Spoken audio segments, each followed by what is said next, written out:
my love for the ocean, I would be long gone by now. It's some kind of devotion that brings me down.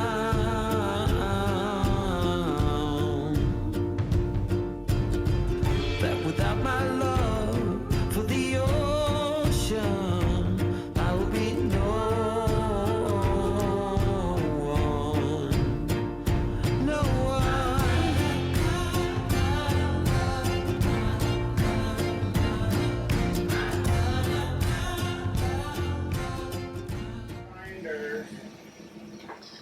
Pulling wire to get from our panel here where the bus bar is. Needs to go all the way around the back side of the salon, all the way through here, back to the port sugar scoop where our air compressor is going to go, hopefully. That's what our kids always say.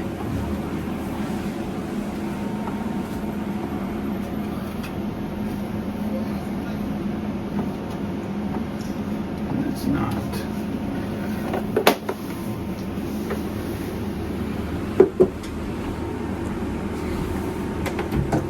Do you want me to try to pull it from the top? Back? That's not how this works.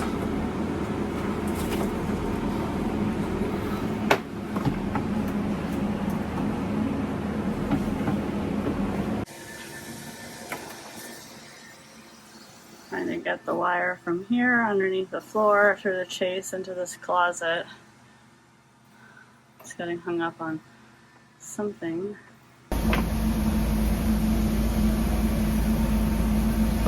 What are you determining there? Just zip tie this down, kind of Securing it. out of the way, just so it looks nice. So the lift operator just picked up somebody's powered boat and put the sling across his drive shaft, and he's freaking out, rightfully so.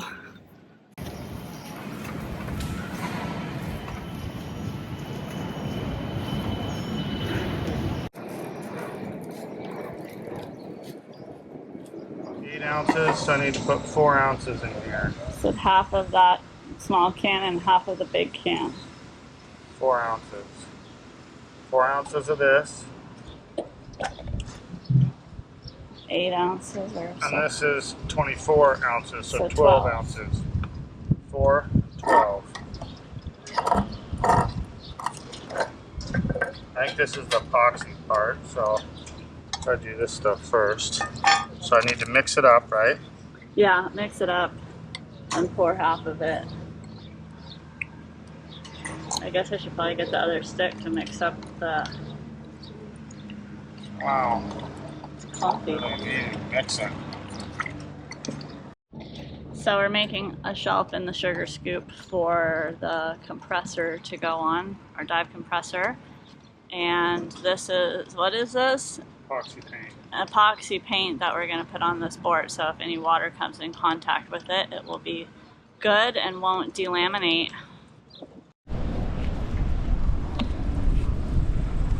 Okay, there you go, I gotta go talk.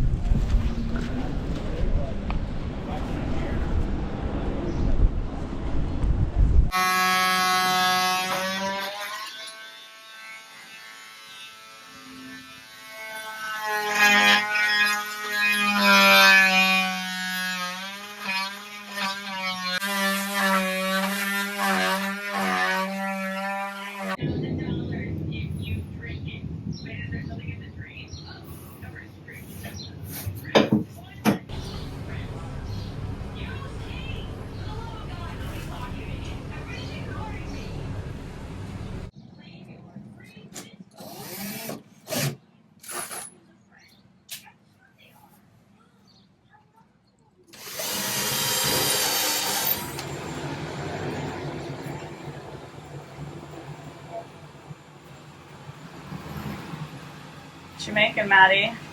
Fruit basket. I think I messed up on this one. Beautiful.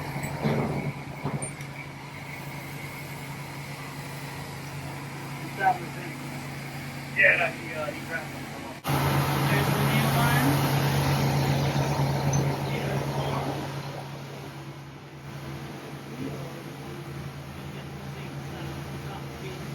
So you can see they got the new zincs on, all nice and shiny.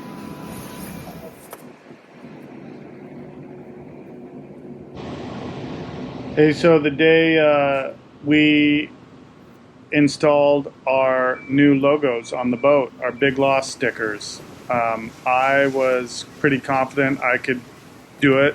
I mean, how hard is it to install a sticker? Well, you know, there's always tips and tricks to things, and a guy named Lewis was walking by in the yard and noticed that I was struggling, and the guy was so nice. He offered to come help us and will help me with some tips and tricks on how to make it perfect. And before I knew it, he was just helping me install these logos. I offered to see if I could compensate him, and he just said, no way. He was happy to help. So if anybody wants a real good wrap or logos installed in Florida, Lewis is a really good guy. B1 Wraps. I can't say good enough things about him. He was great. The mark. And you have to stretch it so you don't have like wrinkles or anything.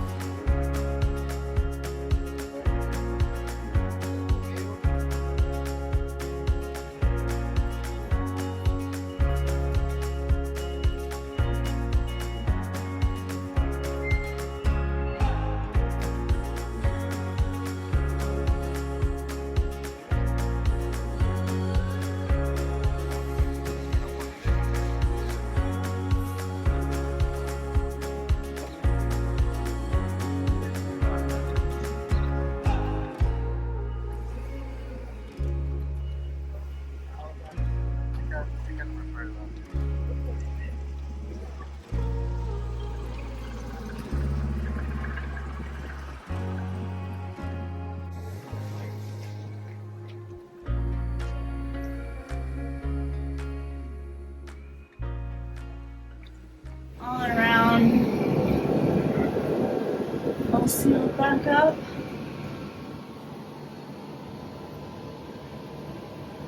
But at least we're a whole ship again. It's pretty sad when you're on the hard with only one propeller, one prop. And you're the story of the Marina because you have such terrible luck.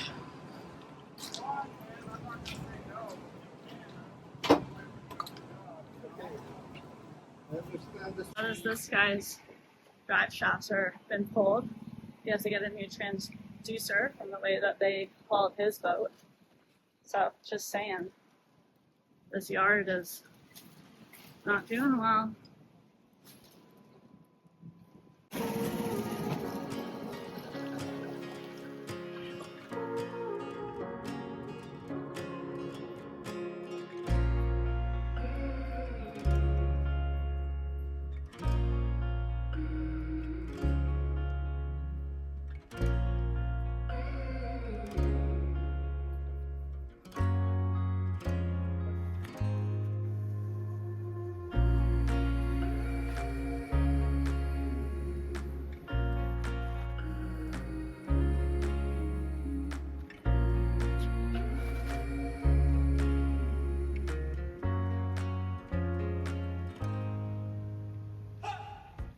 All right, so last week we left off feeling pretty good about where we were at with the repairs on our boat. The porthole repair was complete.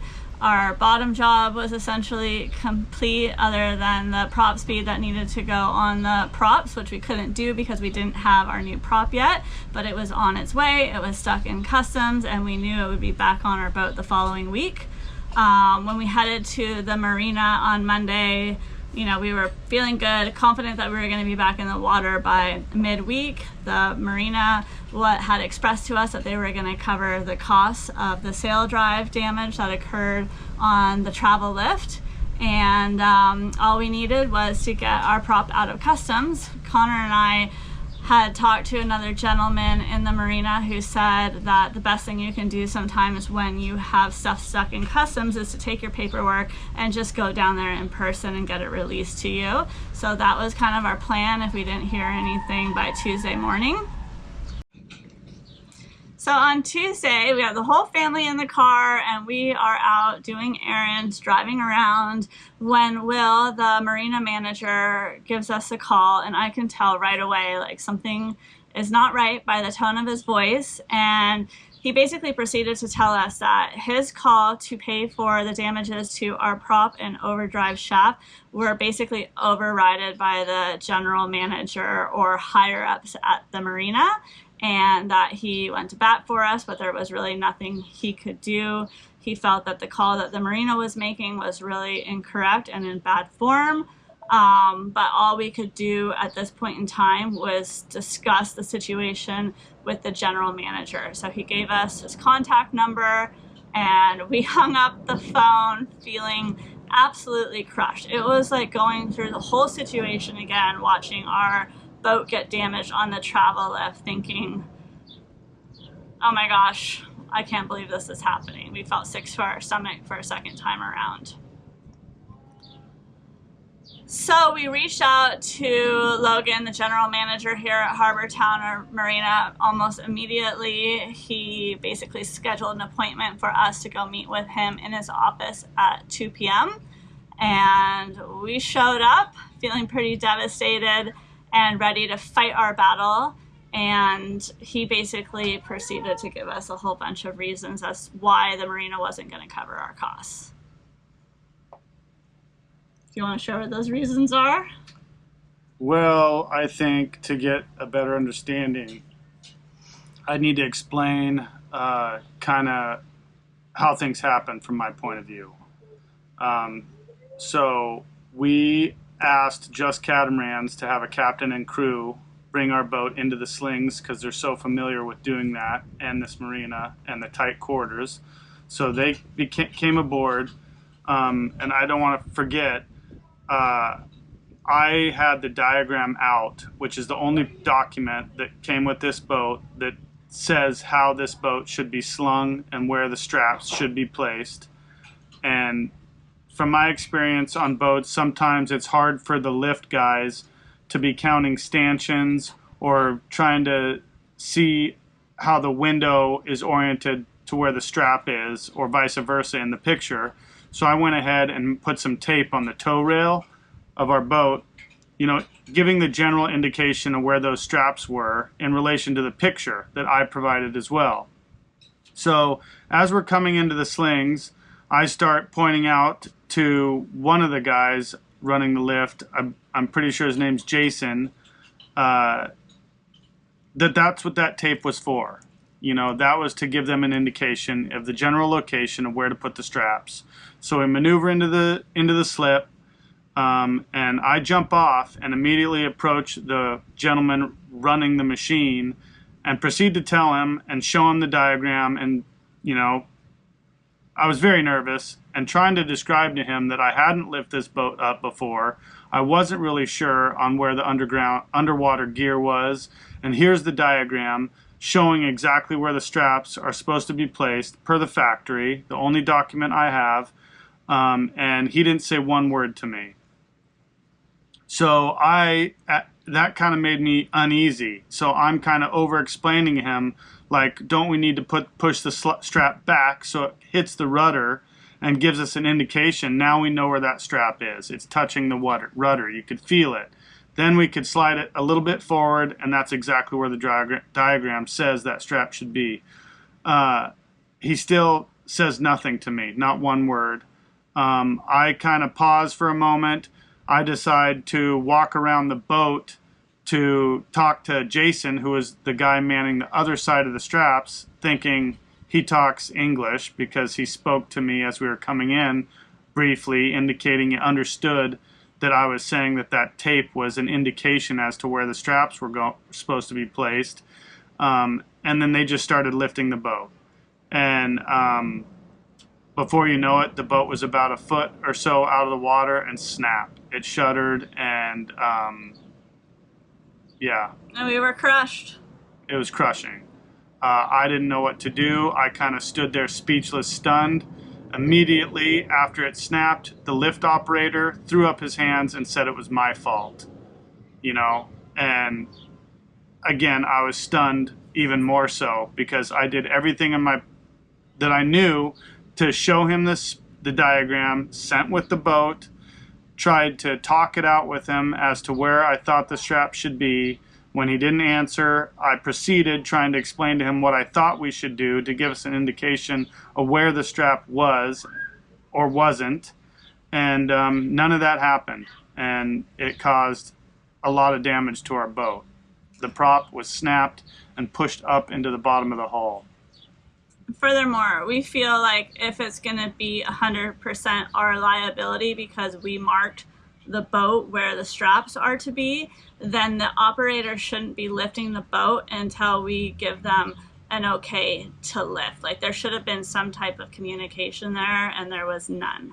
Zero. So to reiterate, I spoke to Jason as we were floating into the slip.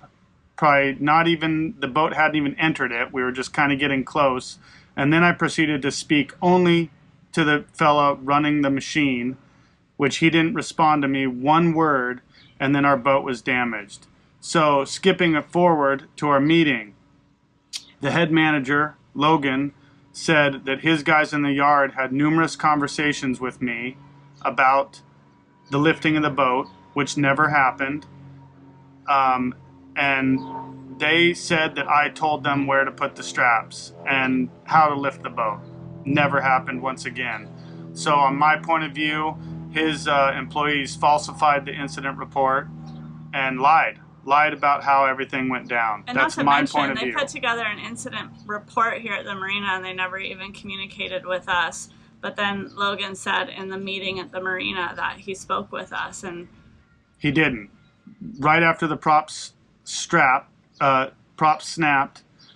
gentleman who I had no idea who he was, it turns out it was Logan, walked up from behind me as I was trying to ask the lift operator how this happened, and that I was showing him the diagram, you know, where to not essentially put the straps.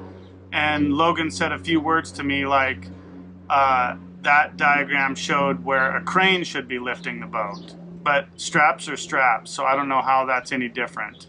And that's all he said. And then skipping forward to this meeting in his office, he said he had full conversations with me, which, how does 3 words equate to a conversation? Again, I felt like they lied and falsified all sorts of how that went down that day. And we were told there was nothing we could do. And Logan was standing his ground and believing his yard monkeys over my word. And furthermore, we were told last week that they were covering all the costs by their manager, Will. So we made other decisions in repairs to our boats with the understanding that the marina was covering a lot of the costs. And then to later find out that that wasn't the case was a pretty hard blow.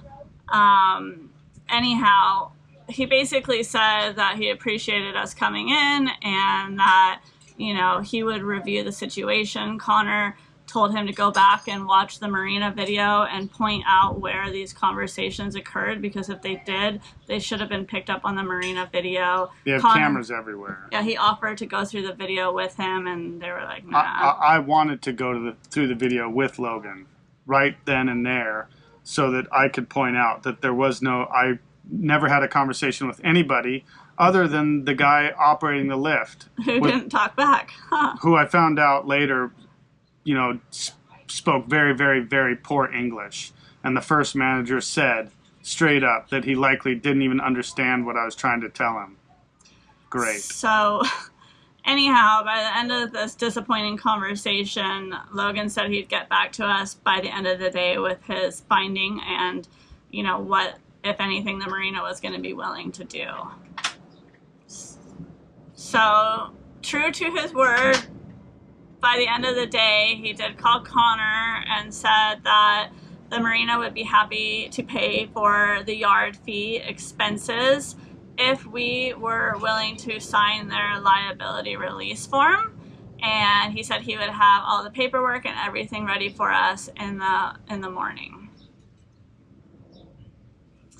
So in the morning, we kind of were unsure how we wanted to handle this situation. I reached out to a couple of friends. I tried to get in touch with a maritime lawyer, and we spoke with another guy here in the marina who had a fair amount of experience working with situations with marinas, and I felt like everybody was like, don't sign a liability release, whatever you do.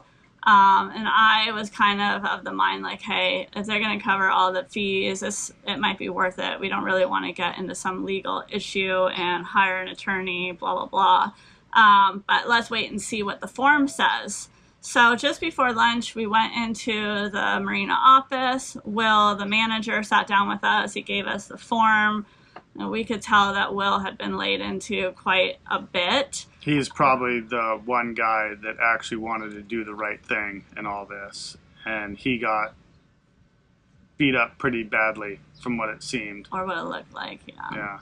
So anyhow, the document, this little liability release was 2.5 pages, and it was pretty extensive about us not really talking about the incident, which meant we couldn't share it on our YouTube. And we had to basically say that it was we're accepting that it's 100% our fault, and that we couldn't talk to anybody about the incident moving forward. And so then I asked what exactly the yard fees amounted to, and the gal in the office said $2,500, and immediately I knew like it wasn't worth giving up all of our rights and assuming fault for something that wasn't ours, or we felt strongly it wasn't our fault 100%. So I said, we'll pay the yard fees. Please splash our boat today. We want to get in the water right now, because one thing is marinas can kind of hold you hostage when you're stuck in the yard and you need their travel lift to put you back in the water, and we didn't want to get stuck up there. So Connor and I proceeded immediately back to the yard to get our boat ready to splash, because the only good news is that same morning our gory prop arrived, and Just Catamarans was expeditious. They already had the overdraft shaft installed. They got our prop installed. Andrew was already out there putting the prop speed on, so it was ready to go back in the water. And we knew that everybody was breaking for lunch, so hopefully we were going to be the next boat in the water. And when we're up on the deck on the hard, Logan and Will show up, and again, Will was acting off, like he felt extremely bad about the situation. Or uncomfortable. Yeah. And Logan just said that, hey, we wanted to take care of your yard fees so you guys could leave here with a better taste in your mouth about your experience here at the marina. And the liability release is just like our standard form that, we give to everybody. It really is not, kind of not that big of a deal. And Connor thought he heard him say that, they were waiving the fees regardless of us signing the form. And then he said, we'll splash you, first boat after lunch when everybody gets back from their lunch break. So I was still like, yeah, whatever. I'm sure we're going to pay. Stephanie at the office said she'd call me when my invoice was ready. And it's now Sunday and we haven't heard anything. So I guess they are covering our yard fee, which is nice. But overall, I think that the situation was handled poorly, and it felt like kind of like the big corporation against the little guy who couldn't really do anything unless they wanted to spend a lot of money and get an attorney. So it was the opposite of the way it should have went down. We should have paid the yard fee and the dry dock, and they should have paid for the damages incurred by their employees.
boats in the water.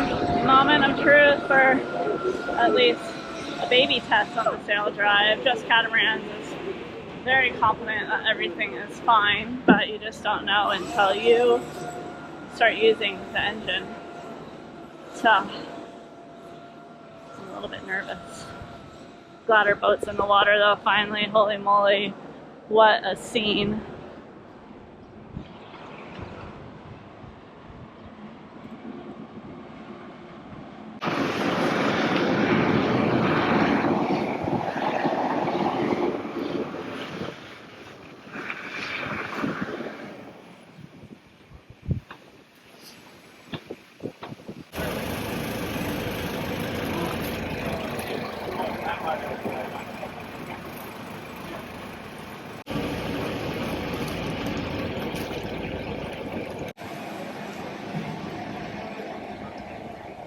So we're going to switch gears here a little bit and just talk about all the other awesome things that happened to us while we were here at Harbor Town Marina. Okay, one of the situations we had coming into this is a bad air conditioner. I shouldn't say bad, it just wasn't properly working when we purchased the boat. To find out it was under warranty, so we were really happy about that and started the warranty process. Got a new air conditioner sent to us, got the old air conditioner sent back. The new air conditioner was installed, and then as soon as we hit the water and were splashed, that day I decided to go ahead and test them because, you know, I just wanted to test them and knew right away something was wrong. A weird smell and some popping and crackling. So I turned them off. I went and did some more investigating, and they had sent us a 115 volt air conditioner, and our boat runs 230 volt. So that was a big bummer. And then by the time, you know, I got back in touch with the customer service warranty department, they let us know that they were out of the units that we needed. They were supposedly being shipped from Italy, but they couldn't tell us when they were going to get here. And that was quite a bummer because that was kind of one of the last things that we were really waiting on that was kind of holding up us hitting the road. Well, and also it was our first day back living on the boat, and it's 90 degrees here in Florida, and we're in a marina, and there's not great air circulation. And now at least Connor and I's side of the boat, it was plenty hot when we tried to sleep at night. Yeah. So anyhow, we had to make the call to wait around in the marina for potentially another 2 weeks for an air conditioner to be sent under warranty, or bite the bullet and just buy one and hope the company works with us on covering some of the costs. So we kind of debated about it for a day, and ultimately we just decided to buy a new air conditioning unit, get it installed so we could live comfortably and get out of here and start making our way south before hurricane season. Just Catamarans was great. They're like, hey, since we started the process with us, at least they're going to warranty the install, and we'll ship back the old one, and we'll help you guys with the warranty issue. So we don't really know how it's going to end up, but we're hopeful that, you know, some of it will get reimbursed. We're hoping Valair treats us a little bit in a good way, I guess. But we won't be surprised if it's not. We made the decision knowing that it could go either way. Yeah. So that's kind of about it. We want to give a big shout out to Just Catamaran. Yeah. Just Catamarans. They're awesome. Laurent, awesome. Chad, awesome. All the guys, awesome. I can't say that enough. I was at GC for 25 years for, you know, probably 5 years for other businesses, and then did my own business back home. And I know it's the same, you know, running guys and getting stuff done for clients. And they did it just as well as anybody could, I think, you know, in shorthanded situations. And they just did great. And it's important to know that we basically called them en route and asked if they could help us with some things that we knew that this boat needed to have repaired. They said, oh, those are small, no worries. When you're here, we'll walk on your boat and we'll just squeeze you in between other jobs. And they did that. They were true to their word, and ultimately our jobs probably became a little bit more complicated and our to-do list became a little bit longer, and they still handled everything and they got everything done before Memorial Day weekend, and they communicated really well. They were friendly. All of their guys seemed happy. They were fun to have on our boat, and they did good work. And when things, you know, didn't happen like they were supposed to, like the air conditioning unit, they were like right back here immediately taking care of it. So we know from running our own construction business that when you try to squeeze in a job and help people out, that it can be really challenging. And so we just want to thank them a lot. So we hope you guys stay tuned with us, and we're going to be sailing out of here Memorial Day to Freeport to go pick up the rest of our stuff. However, I don't think we have room on this boat for all of our stuff, so we're gonna have to deal with that there. But come hang out with us and see how this Vision 444 sails. Harbor Town Marina. Boo! Just catamarans. Yay! Moral of the story. Just be aware if you come here. So, thank you. What are we doing, Maddie? Putting dry ice in our freezer. Yeah. Cool.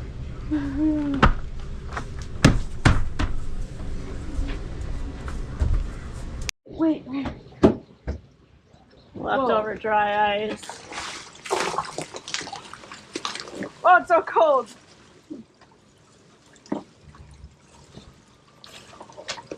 Go throw that away, please, in a garbage can. Pop up on the dock. Move it. Look at it on your way if you want. What do you think, Maddie? Can I touch it? No. You can touch it for 3 seconds before it burns. According to who? According to Yeah. Science Ball. Yeah, right. So we just saw a manatee swimming around our boat, and it has a huge prop wound. So Connor called Fish and Game because it said you're supposed to report if you see an injured manatee. So Connor's now waiting for a biologist to give him a call. He took some video of the manatee to share with them. We're not sure if it's a new or old injury, but he's just kind of cruising around our dock. You can kind of see him right there. The wound's on the other side.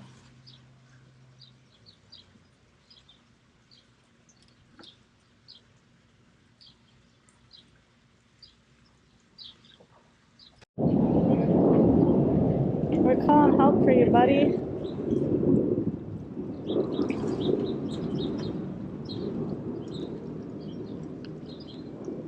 Maybe listing a little bit to its injured side. Maybe, I don't know, it's pretty level, I guess.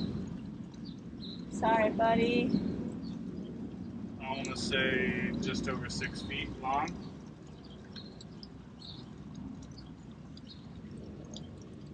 Yeah. I think it's probably full size, maybe it's not quite full size. I think it's probably, yeah. I apologize. Asking Connor a lot of questions about the manatee, but we are not familiar with them. We don't really know what their behavior is. We're not from Florida. It's actually the first time I've even seen a manatee in real life.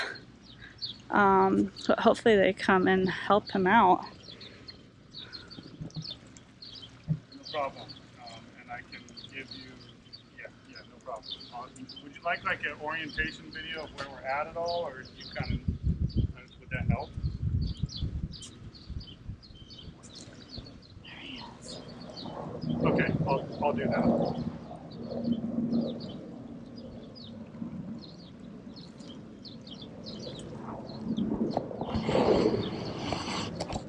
Okay, I'll get a photo right now. He's about to swim right underneath me. Okay, bye-bye.